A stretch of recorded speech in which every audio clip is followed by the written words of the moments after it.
Las bienaventuranzas servían como una introducción al sermón. Luego hay el cuerpo del sermón en que el Señor va desarrollando los temas que menciona allí.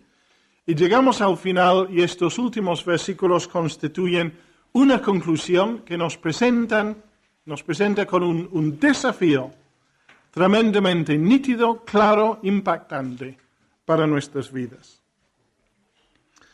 También, como dijimos hace unos momentos, sabemos, y lo hemos repetido, insistido muchas veces, que el sermón comienza con un énfasis sobre la importancia de la pobreza del espíritu. Es un énfasis que marca todo lo que el Señor dice después. La exigencia de que reconozcamos sin condiciones nuestra situación de bancarrota espiritual completa. Que nuestra entrada en el reino y nuestra vida dentro del reino de Dios, absolutamente todo depende del Señor, de su misericordia, de su gracia, de sus recursos, y absolutamente nada de nosotros, más que echar mano de su regalo de salvación y de los recursos de la gracia suya. Esto es la esencia del nuevo pacto, ¿verdad? Todo de Dios, en cierto sentido, nada de mí, porque yo no tengo nada que ofrecer, ni dar, ni aportar. El Señor tiene que suplir absolutamente todo. Y desde el principio del sermón, este es lo que el Señor está recalcando. Sin este reconocimiento de que ante Dios ni somos nada, ni tenemos nada para presentar que pueda justificarnos ante Él, la entrada en el reino es imposible. Luego vimos cómo el Señor siguió con una presentación de las normas de justicia del reino. Quizás con un propósito doble. En primer lugar, el Señor sencillamente quiere hacer constar claramente qué es lo que Él espera de sus discípulos. Y resume todo diciendo, sed perfectos, como vuestro Padre que está en los cielos es perfecto. Y esto es la meta que quiere colocar delante de nosotros. No en el sentido de que nos va a ser fácil llegar a esta meta y luego decir, ya he llegado, tranquilo, yo soy perfecto, como el Padre es perfecto, ya he llegado a descansar el resto de mi vida cristiana. No, nunca jamás. Esta meta siempre será en cierto grado inalcanzable en esta vida. Y tendremos que pasar toda nuestra experiencia en este mundo, en la escuela de Dios, aprendiendo cómo acercarnos hasta esta meta de la perfección. Pero la experiencia no llegará hasta que le veamos cara a cara y estemos en su presencia. Así que, por un lado, uno de los propósitos, una de las metas del Señor aquí, es demarcar de forma clara cuáles son las exigencias del Señor para sus discípulos. Pero por otro lado, creo que tan fuertes son estas exigencias, que si realmente les queremos tomar de una forma literal, llegamos a decir, Señor, es imposible que yo pueda llegar a estas alturas. Cuando tú dices, Señor, os digo que si vuestra justicia no fuere mayor que la de los escribas y fariseos, no entraréis en el reino de los cielos. Señor, esto me deja sin argumentos. ¿A dónde voy yo? Frente a unas exigencias tan profundas, tan precisas, de tanta altura. Y en cierto sentido creo que en parte lo que el Señor está constantemente haciendo a través del sermón es insistir en que nos demos cuenta y reconozcamos lo que dijimos antes, nuestra incapacidad frente a las exigencias del reino de Dios. Está impulsándonos una y otra vez a reconocer nuestra pobreza, nuestra bancarrota, y a pedir insistentemente que Él derrame su gracia en nuestras vidas. Pero con todo eso entonces llega el momento del desafío en cuanto a qué es lo que vamos a hacer con todas estas enseñanzas que Él nos ha dado. Él quiere subrayar en esta última parte del sermón la importancia de la cuestión de la entrada en el reino. Y nos lo va a enfatizar por medio de una serie de alternativas. Decíamos en algún momento que, en parte, el sermón es muy evangelístico, porque está invitando a personas que aún no han entrado en el reino de Dios a tomar en serio su situación espiritual y a buscar la única forma de entrar en el reino que existe. Así que aquí el Señor, desde el versículo 13, una y otra vez nos presenta con dos alternativas y nos obliga a decidir. Habla de dos puertas, una estrecha, otra ancha. Habla de dos caminos, uno espacioso, otro angosto. Habla de dos tipos de maestro, los falsos, los genuinos. De dos tipos de árbol, los que dan buen fruto, los que dan malos frutos. Nos habla de dos argumentos que se presentan para entrar en el reino de los cielos. Nos habla de dos tipos de casa, de dos fundamentos, de dos destinos.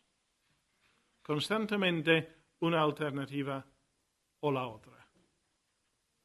Y el énfasis de toda esta sección es un énfasis muy serio, en el sentido que el Señor insiste en decirnos, mirad, hay un solo camino que lleva a la vida, hay una sola puerta por la que podemos entrar en el reino de los cielos, hay una sola fuente de enseñanza veraz, hay un solo árbol o tipo de árbol que produce buenos frutos, hay un solo argumento para que podamos entrar en el reino de los cielos, hay un solo fundamento sobre el cual podemos edificar nuestras vidas.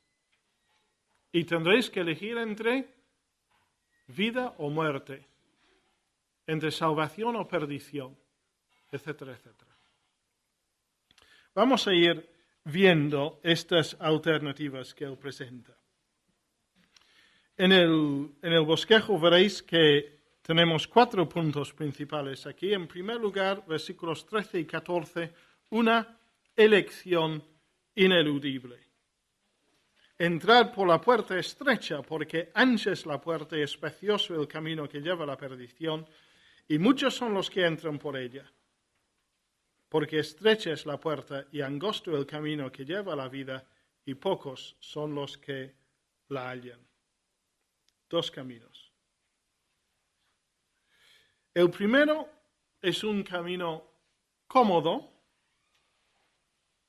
es espacioso y además concurrido. Hay muchos que van por ahí. Por contraste, el segundo es incómodo porque es estrecho, difícil de entrar y nada concurrido. Muy pocos entran por ahí. Pero al hablarnos, que es el primer punto aquí, de 2 caminos, en segundo lugar nos habla también de 2 destinos. Decíamos que si bien el primer camino es cómodo y concurrido, quizás me permitís decir que también es calamitoso, porque lleva a la perdición. Desemboca en el juicio y en la condenación eterna. Mientras que el segundo camino, estrecho, angosto, poco concurrido, sin embargo, desemboca en la vida auténtica, en la vida abundante, en la vida eterna. ¿Qué lecciones nos está transmitiendo el Señor a través de esta figura? Voy a mencionar 4. Primera lección. El camino de Dios, el camino del reino de los cielos, el camino del discípulo de Cristo, no es nunca un camino fácil. Hay los que predican el llamado evangelio de la prosperidad, ¿verdad? Que realmente, de alguna forma, si eres creyente, el Señor te va a bendecir, que te va a enriquecer, que vas a tener muchas riquezas y casas grandes y coches, porque la riqueza material es señal de la bendición de Dios sobre tu vida. No sé cómo Pablo hubiera entendido esto. Él pudo decir, nosotros no tenemos nada, sin embargo lo poseemos en Cristo todo, pero materialmente hablando estaba en la indigencia más absoluta. El mismo Señor Jesucristo no tuvo dónde posar su cabeza en su vida en este mundo. Y aquí el Señor subraya para todos los creyentes que el camino que lleva a la vida eterna, la vida auténtica, es un camino difícil, incómodo. Es difícil ser pobre de espíritu. Es mucho más fácil ceder a la tentación del orgullo, de la autosuficiencia, de pensar que de alguna manera yo soy alguien, que yo soy importante, que yo puedo hacer cosas. Es muy, muy difícil humillarse. Es muy difícil venir a Dios y decir, Dios, yo no soy nada ni tengo nada. Es muy difícil admitir nuestra bancarrota espiritual.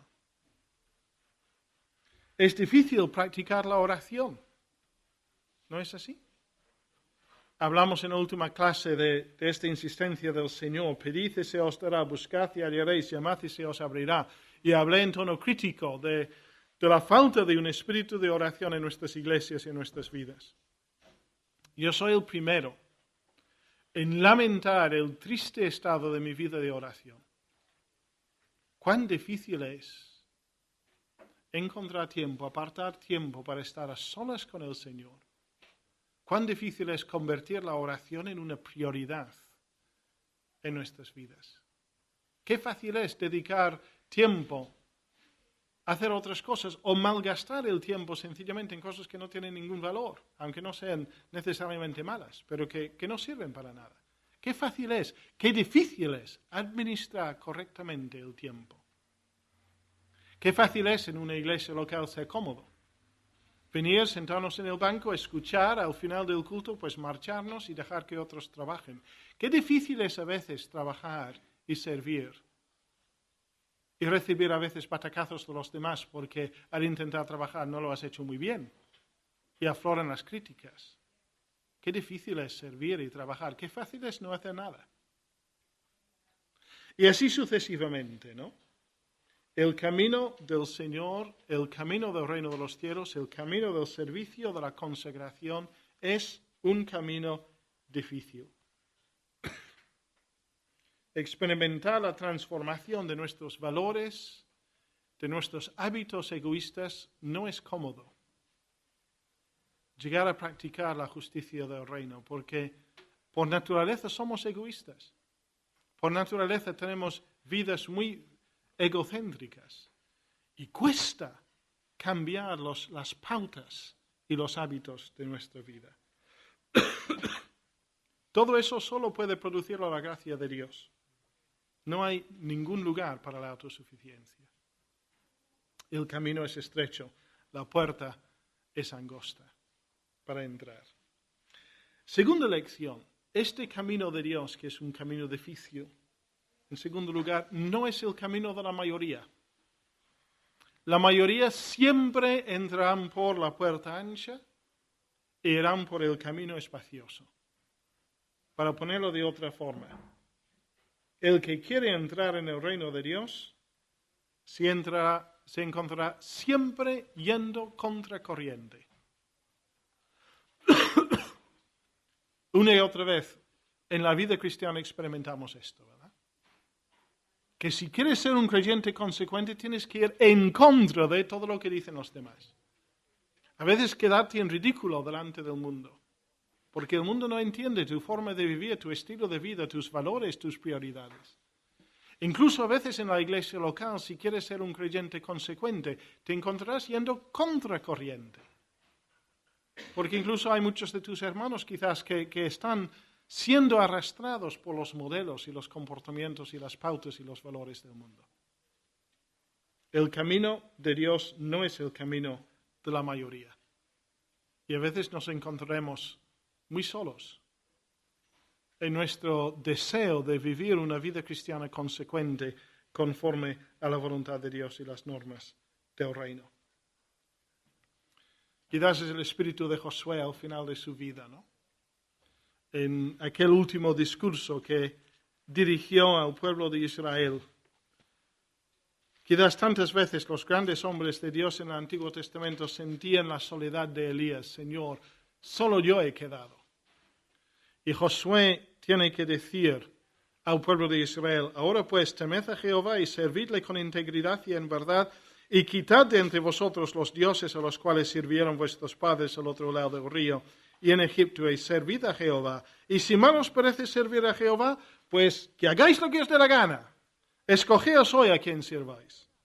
Si a los dioses a quienes sirvieron vuestros padres, cuando estuvieron al otro lado del río, a los dioses de los amorreos en cuya tierra habitáis. Pero yo y mi casa serviremos al Señor. Aunque quedemos solos, aunque seamos los únicos, nosotros seguiremos al Señor.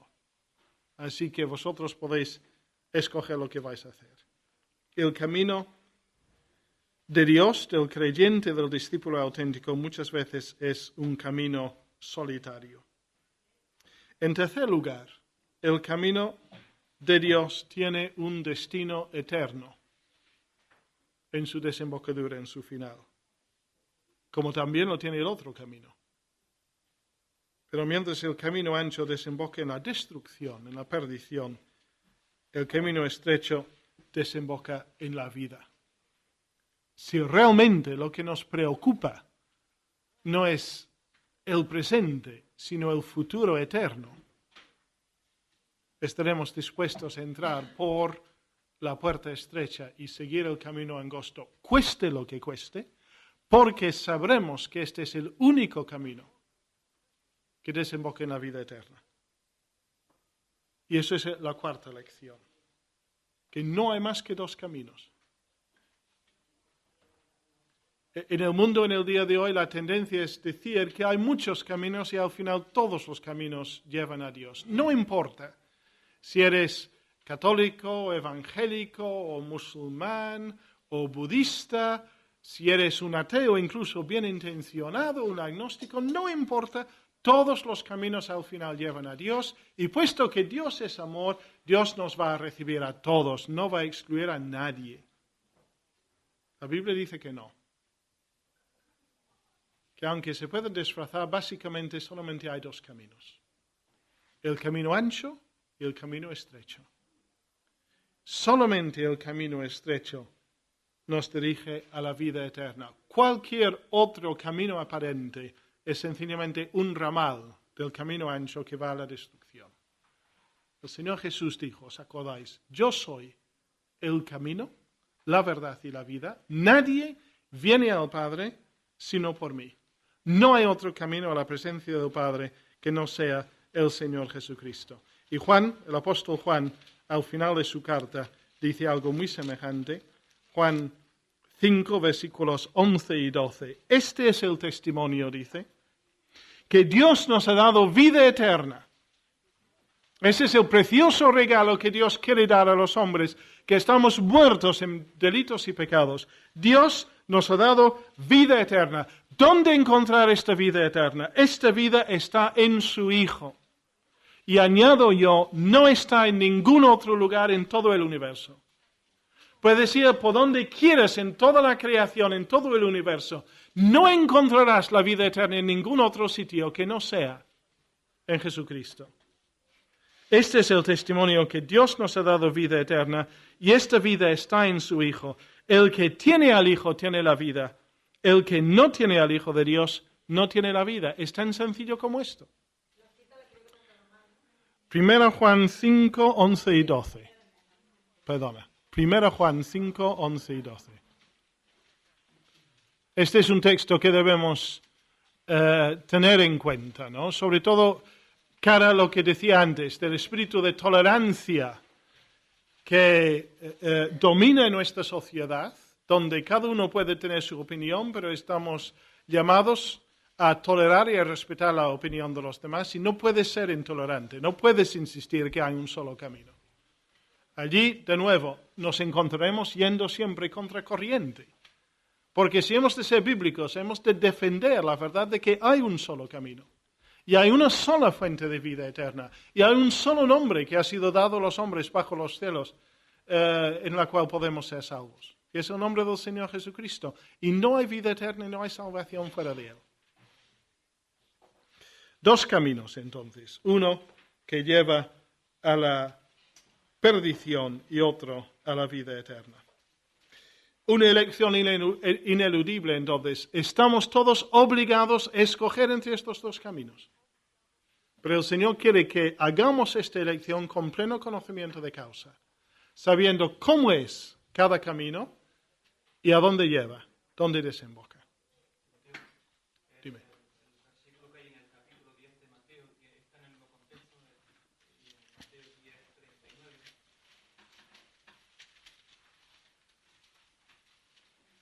10:39. Exactamente.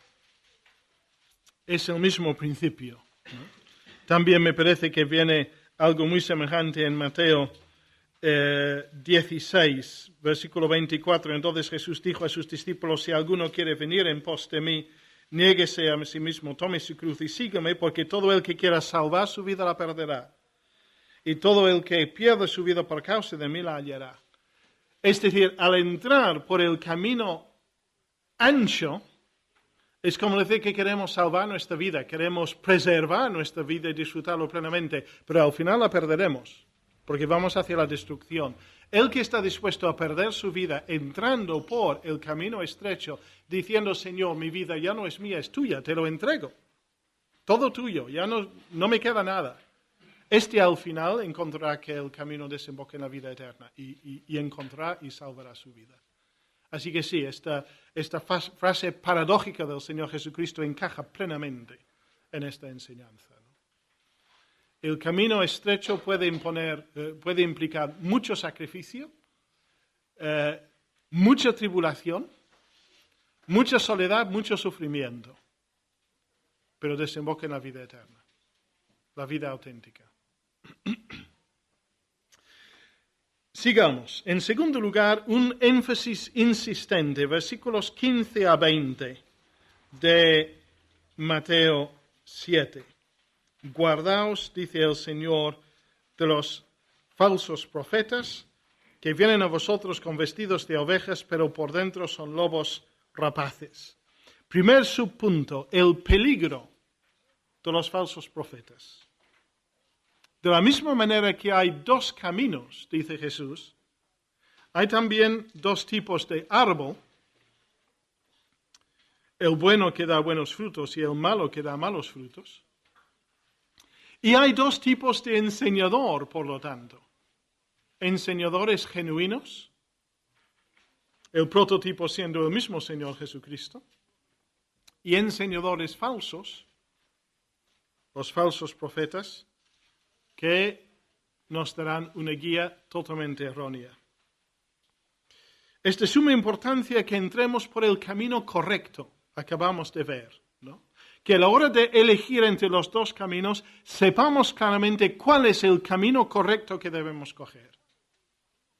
Pero muchas veces si escuchamos a los falsos profetas, nos encontraremos con que nos van a confundir con sus enseñanzas y desorientarnos y confundirnos y dificultar mucho la elección correcta entre el camino correcto y el camino incorrecto. Es muy importante entonces saber distinguir los guías buenos de los malos, de los falsos, que intentarán meter por el camino incorrecto a todo el que le escucha. Ahora, el peligro de los falsos profetas es un problema perenne, ¿verdad? Existía antes de los tiempos del Señor, a lo largo del Antiguo Testamento, existía en los días del Señor y Él nos insiste en que esta tendencia será siempre presente. Vamos a mirar algunos textos. Mateo 24:11.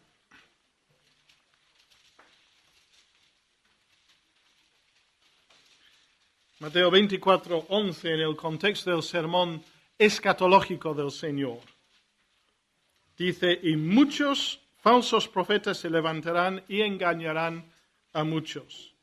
Y por haberse multiplicado la maldad, el amor de muchos se enfriará. El Señor nos advierte claramente de la presencia de falsos profetas. Hechos 20, el discurso de Pablo de despedida a los ancianos de la iglesia de Éfeso.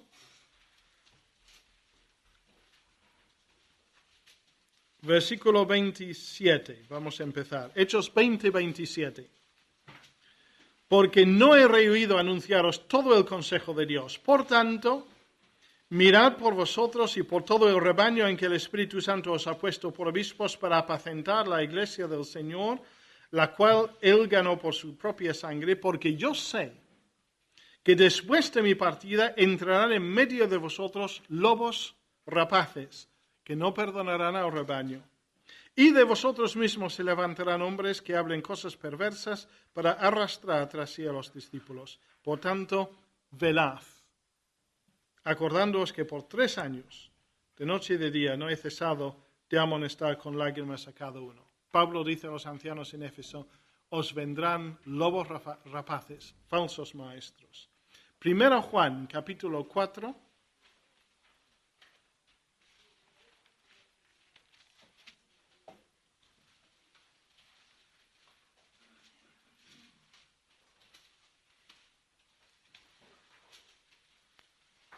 Primera Juan, capítulo 4, versículos 1 a 3.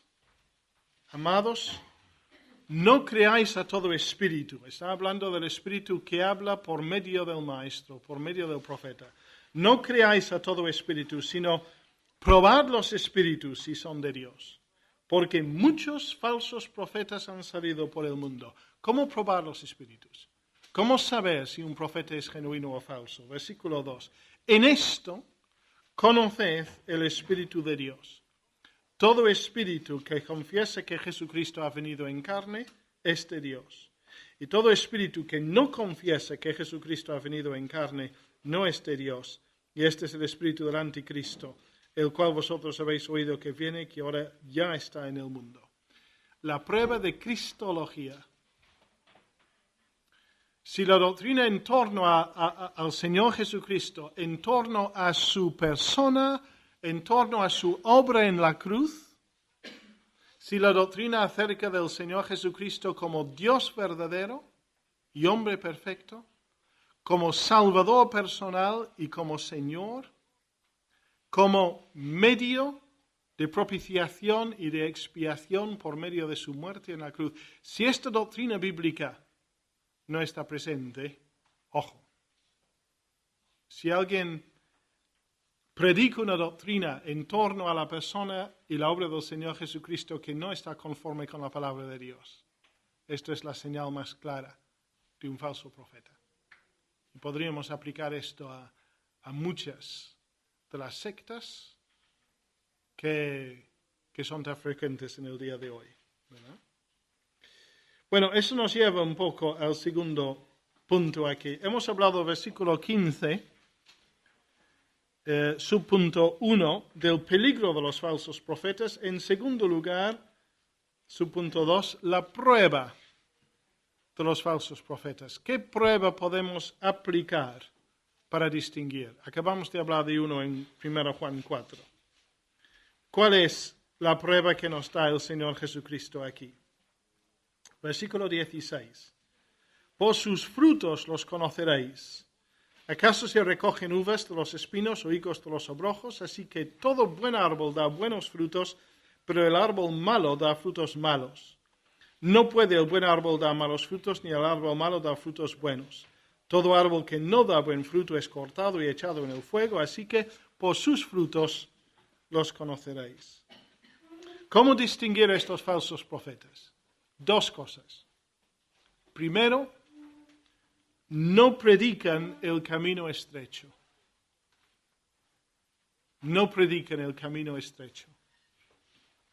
Hay una tendencia ya desde hace muchos años, muchos siglos, de suavizar las exigencias del Evangelio para que sea un mensaje más atractivo a un mayor número de personas.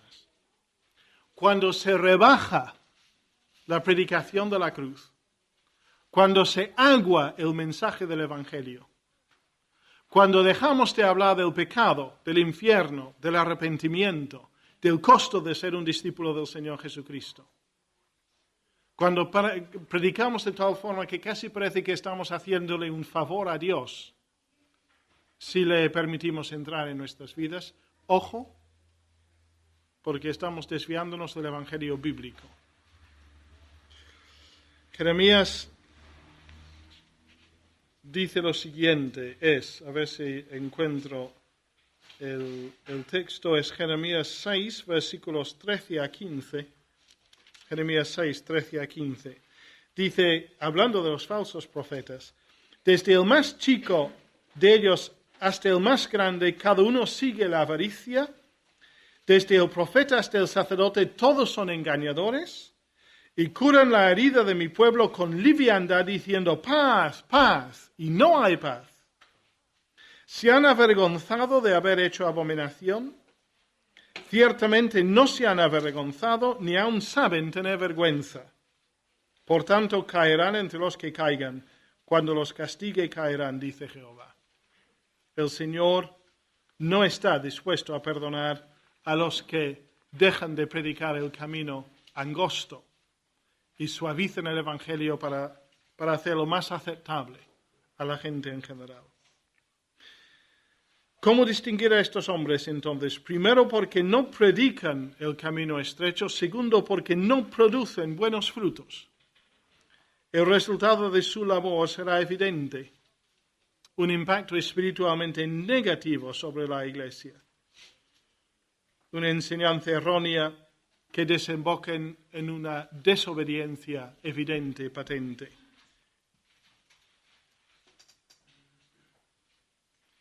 El fruto que busca el Señor Jesucristo es una vida que crece en conformidad con las normas de justicia del reino.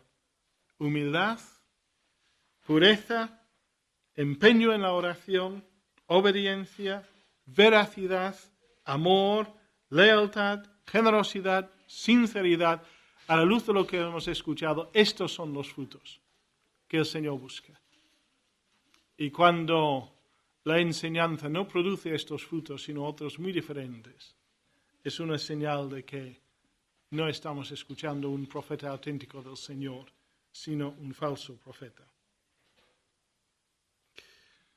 Hace mucho calor, ¿verdad? ¿Hay posibilidad de abrir un poco más las ventanas? Como sea, vamos a ponernos en pie porque os veo bastantes un poco luchando con el cansancio. Vamos a tomar un momento de descanso antes de entrar en la última parte de este sermón y vamos a cantar una canción, si alguien tiene alguna canción favorita, que en la conclusión del sermón, como el Señor nos habla de una elección ineludible. Hay solamente dos caminos, el ancho y el estrecho, uno llevando a la perdición, el otro llevando a la vida. Y es muy importante que sepamos elegir correctamente. Luego, en segundo lugar, encontramos un énfasis insistente en tener mucho cuidado a la hora de los guías a quienes acudimos para recibir la orientación en cuanto a esta elección. Porque si prestamos atención a los falsos maestros, a los falsos profetas, fácilmente nos guiarán erróneamente para entrar por el camino que no conviene. Así que a la hora de tomar la elección, esta elección ineludible, tomemos nota del énfasis insistente del Señor de juzgar por los frutos que produce el Maestro en su enseñanza. En tercer lugar, versículos 21 a 27, el Señor nos habla de una entrega incondicional. Nos va a decir que no es solamente lo que decimos o lo que escuchamos lo importante a la hora de entrar en el reino, sino lo que hacemos. Lo que hacemos en términos de una entrega incondicional de nuestras vidas al Señor Jesucristo, como soberano Señor y como Salvador personal. Y sin esta entrega incondicional, no habrá entrada en el reino. Dos subpuntos aquí. En primer lugar, se nos habla aquí de una confianza ilusoria. De una confianza ilusoria, versículos 21 a 23. No todo el que me dice Señor, Señor, entrará en el reino de los cielos, sino el que hace la voluntad de mi Padre que está en los cielos. Muchos me dirán en aquel día, pero Señor, ¿no profetizamos en tu nombre? ¿Y en tu nombre no echamos fuera demonios? ¿En tu nombre no hicimos muchos milagros? Entonces les declararé, nunca os conocí, apartaos de mí, hacedores de maldad. El Señor quiere llevarnos a la escena del juicio final. El juicio al final de los tiempos, lo que Él describe en el versículo 22 como aquel día. El día cuando tengamos que comparecer ante el tribunal, ante el trono. El momento en que se decide la cuestión de quién entrará en el reino y quién quedará excluido. Cuando el apóstol Pablo predica a los atenienses en Hechos 17, versículos 30 y 31, quizás os acordáis cómo terminó allí su sermón. Hechos 17, 30 y 31 dice, pero Dios, habiendo pasado por alto los tiempos de esta ignorancia, ahora manda a todos los hombres en todo lugar que se arrepientan, por cuanto ha establecido un día en el cual juzgará al mundo con justicia, por aquel varón a quien designó, dando fe a todos, con haberle levantado de los muertos. Dios ha establecido un día en el cual juzgará al mundo. Lo hará con justicia y lo hará por medio del Señor Jesucristo. Por eso el autor de Hebreos dice, de la manera que está establecido para los hombres que mueren una sola vez y después de esto, el juicio. El Señor entonces nos introduce en esta escena de juicio. Y como hemos visto antes, dos caminos, dos puertas, dos tipos de maestro, dos tipos de árbol, aquí nos encontramos con dos argumentos para justificar la entrada en el reino. Hay el argumento de aquel que afirma verbalmente que Jesús es Señor. Eso es esencial, pero no es suficiente. Estas mismas personas que afirman que Jesús es el Señor, luego siguen alegando la realización de milagros espectaculares hechos en el nombre de Jesús como justificación para que Dios les admita en su reino. Al final es un argumento de justificación por obras, ¿verdad? Están reclamando su entrada en el reino de los cielos por lo que ellos han hecho. Señor, ¿no profetizamos nosotros en tu nombre? ¿No echamos nosotros fuera demonios? ¿No hicimos muchos milagros? Sí, en tu nombre, pero es lo que nosotros hicimos. ¿Cómo nos vas a rechazar ahora? Por otro lado está el argumento de aquellos que demuestran la realidad de su sumisión a Cristo como Salvador y Señor por medio de su obediencia. No todo el que me dice Señor, Señor entrará en el reino de los cielos, sino el que además de esta afirmación verbal que Jesús es Señor, el que hace la voluntad de mi Padre que está en los cielos. ¿Por qué? Porque por medio de nuestra obediencia acumulamos puntos, méritos, para que Dios nos admita. No. Volvemos a lo de siempre. Bienaventurados los pobres de espíritu. Los que dicen, Señor, no tengo nada que ofrecerte, no tengo ningún punto, ningún mérito. No. La cuestión es que ellos, aquellos que no solamente dicen Señor, sino que demuestran la realidad del señorío de Cristo en sus vidas por medio de la sumisión a la voluntad de Dios. Están demostrando que realmente han aceptado a Cristo Jesús como Salvador y Señor. Que no es una fe de palabras solamente, es una fe auténtica y genuina, demostrando su autenticidad por sus obras. ¿Os acordáis cómo Pablo explica todo eso en la carta a los Efesios? Somos salvos por medio de la gracia, nos dice, y esto por medio de la fe, esto no de vosotros, pues es don de Dios, no por gracia para que nadie se gloríe. La salvación es por gracia, por medio de la fe. Pero luego añade, porque somos hechura suya en Cristo Jesús para buenas obras, las cuales Dios preparó de antemano para que anduviésemos en ellas. Las buenas obras, la obediencia a la voluntad de Dios, no es la causa, no es la base, no es el fundamento de nuestra salvación, pero sí es evidencia de que somos salvos. Las buenas obras no son un sustituto de la fe en Cristo, sí son una evidencia de que esta fe es una fe real y auténtica. De manera que el que obedece a Cristo como Señor está demostrando la realidad de una fe salvífica en Cristo como Salvador y Señor. De manera que aquí nos encontramos con dos argumentos. El argumento de aquel que se basa en lo que Él hace, sus milagros, sus profecías,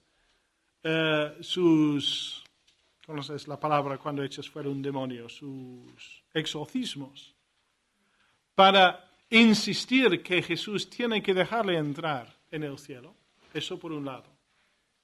Y el otro que no se basa en nada de esto, sencillamente demuestra por su obediencia de que realmente, de verdad, Cristo Jesús es su Señor y su Salvador. Creo que es bueno recordar esto. Y es muy importante incluso enfatizarlo en nuestras iglesias en el día de hoy. Las creencias ortodoxas y las apariencias espirituales espectaculares no garantizarán nunca la entrada en el reino, si no hay evidencia de una obediencia que demuestra la genuinidad de la fe en Cristo como Señor. La obediencia es mucho más significativa que la espectacularidad. El veredicto del Señor sobre aquellos que dependen de sus obras, de la espectacularidad de sus prácticas religiosas para entrar en el reino, es tajante. Nunca os conocí. Apartaos de mí, hacedores no de milagros, hacedores de maldad. Porque todo lo que vosotros hacíais, puesto que en el fondo no estaba hecho basándose en una fe genuina en mí y en los recursos míos, aquellos eran obras de maldad. Por contraste, ya lo hemos dicho, la obediencia es la evidencia de conocer a Dios y de haber sido conocidos por Él. La obediencia es la clave para distinguir entre el creyente falso y el verdadero. Es lo que Santiago subraya en la segunda parte de su capítulo 2. La fe auténtica, la fe salvífica, es la fe obediente y sumisa a Cristo. Y donde no hay esta evidencia de obediencia y sumisión, no hay evidencias de que la fe que profesamos sea una fe real. Una confianza entonces ilusoria. Si basamos nuestra confianza en lo nuestro, en nuestras obras, incluso en la espectacularidad de nuestro servicio aparente para el Señor, podemos encontrarnos con una sorpresa muy desagradable en el día del juicio. En segundo lugar, segundo subpunto, una casa insegura. Una casa insegura. Dice el Señor, cualquiera pues que me oye estas palabras y las hace, le compararé a un hombre prudente que edificó su casa sobre la roca, descendió lluvia, vinieron ríos y soplaron vientos y golpearon contra aquella casa y no cayó porque estaba fundada sobre la roca. Pero cualquiera que me oye estas palabras y no las hace, le compararé a un hombre insensato que edificó su casa sobre la arena y descendió lluvia y vinieron ríos y soplaron vientos y dieron con ímpetu contra aquella casa y cayó, y fue grande su ruina. De manera el Señor resalta aquí el peligro no solo de una confesión meramente verbal, sino de unos conocimientos meramente intelectuales. En los versículos 21 a 23 hablamos de una confesión meramente verbal. Señor, Señor, dicen esta gente, pero no son más que palabras, no hay realidad por detrás. Aquí en estos versículos el Señor recalca el peligro de un conocimiento meramente intelectual.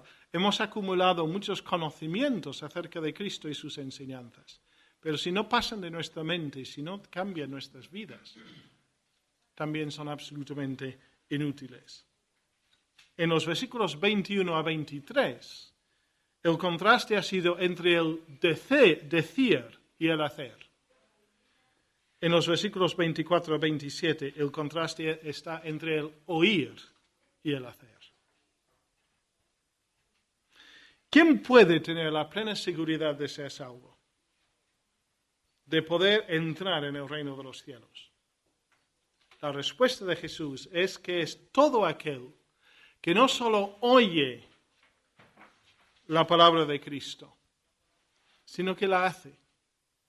La cumple, la pone en práctica en una vida de sumisión a la voluntad de Dios.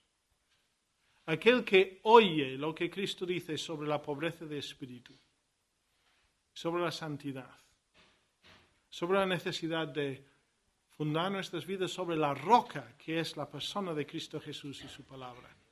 Aquel que presta atención a la palabra de Jesús y la lleva a la práctica en su vida, esta es la persona que puede sentirse segura. La persona que viene a Cristo reconociendo su pobreza de espíritu, su bancarrota espiritual. Hay solamente dos caminos.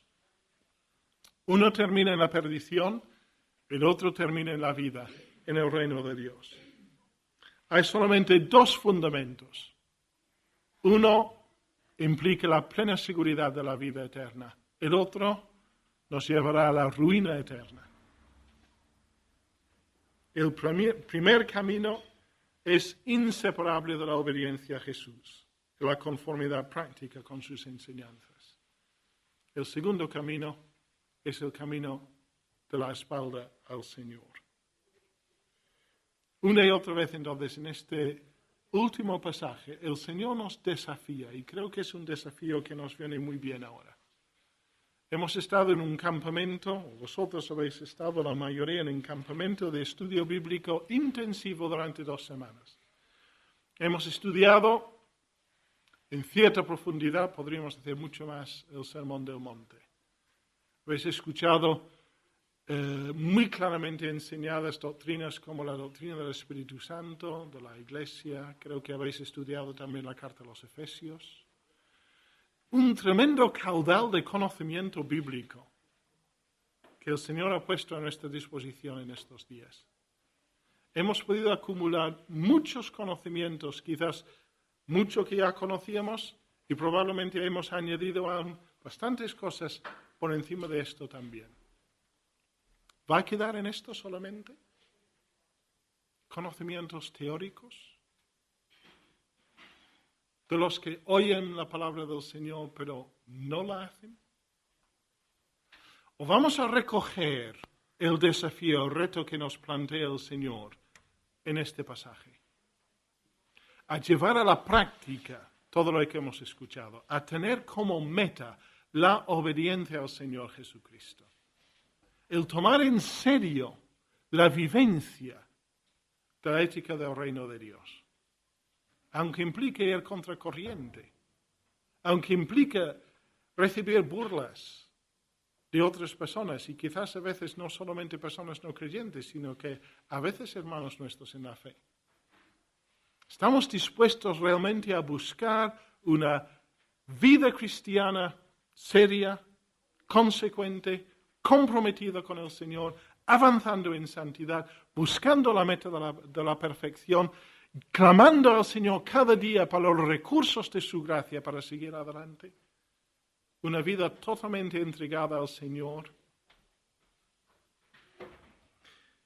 El sermón termina hablando de un enseñador inigualable. versículos 28 y 29. Cuando terminó Jesús estas palabras, la gente se admiraba de su doctrina, porque les enseñaba como quien tiene autoridad y no como los escribas. Estas enseñanzas nos vienen con toda la autoridad de Dios. Hemos leído y hemos meditado no en palabras de hombres, sino en la palabra de Dios para nuestras vidas. Comentamos la semana pasada la reacción de los alguaciles que volvieron del templo diciendo de Jesús: nunca hombre alguno ha hablado como este hombre. Tenemos toda la razón, o todas las razones, para prestar atención a la voz del Señor, a tomar tremendamente en serio lo que Él nos ha enseñado, a dedicarnos a no solamente explorar su enseñanza, sino a practicarla. Si empezáramos a hacerlo de verdad, si empezáramos a vivir el sermón del monte en nuestras vidas, en nuestras iglesias, en nuestros lugares de trabajo, en nuestras familias, en nuestros vecindarios, ¿no supondría esto una auténtica revolución espiritual en nuestro contorno? Que el Señor nos dé la gracia para que de verdad sea así. No hemos agotado el tiempo de la última clase. Quizás incluso hay algún momento para cualquier pregunta o comentario que queréis hacer. Y luego quizás al final podríamos tener unos momentos de oración. Pero aún tenemos tiempo por si hay alguna pregunta o aportación que alguien quiere hacer.